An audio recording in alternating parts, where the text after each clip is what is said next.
Hey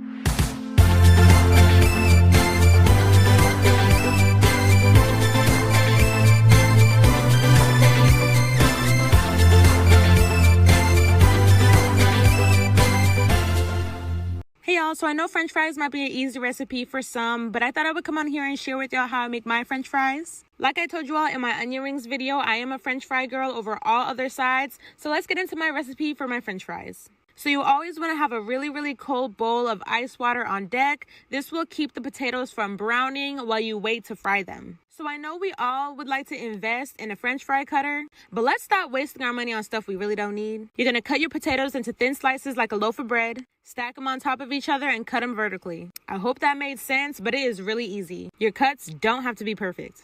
Add 2 scoopfuls into some oil that is a tick over medium heat. For the first fry, you don't want to crowd the pan. Now, after the first fry of 10 minutes, they're going to be light in color and wiggly. So we're going to double fry them until they are a nice golden brown color. The second fry will be much quicker. I season my fries with garlic powder, onion powder, paprika, chili powder, black pepper, kosher salt, brown sugar, and white sugar.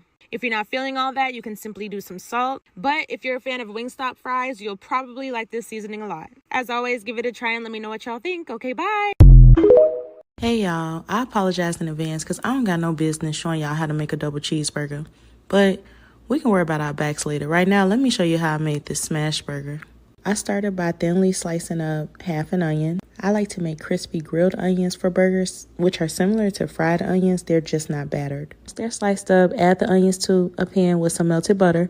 I like to fry mine for about 5 to 7 minutes until they're golden and crisp. Once they're done, remove them from the pan and set aside. You're not going to need these until it's time to top the burger. A key step to me is seasoning the ground beef before patting out the burgers. In my opinion, that allows every bite to be flavorful. So for a pound of ground beef, I added 2 tablespoons of all-purpose seasoning.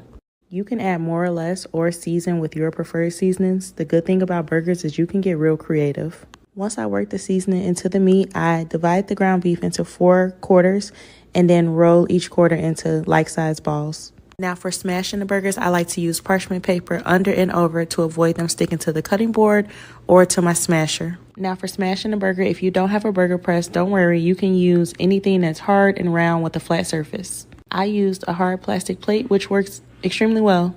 As you can see, it gave me 2 evenly smashed patties, so if all else fails, grab you a plate. Now since these patties are so thin, they fry pretty quick, so I like to toast my buns before I do the patties, just so that the juices don't dry out in my burger while the buns are cooking. And this step is pretty easy, just melt some butter and toast the buns. Next, to a piping hot pan, you're going to add both patties at the same time to ensure they cook evenly. I like to fry my patties on each side for about 3 minutes. Once you flip your burgers, add the cheese and cover the pan, allowing the cheese to melt and the burgers to cook for the last 3 minutes. You want to serve these up immediately, so top your bun with your favorite toppings, add your burgers, and it's time to eat.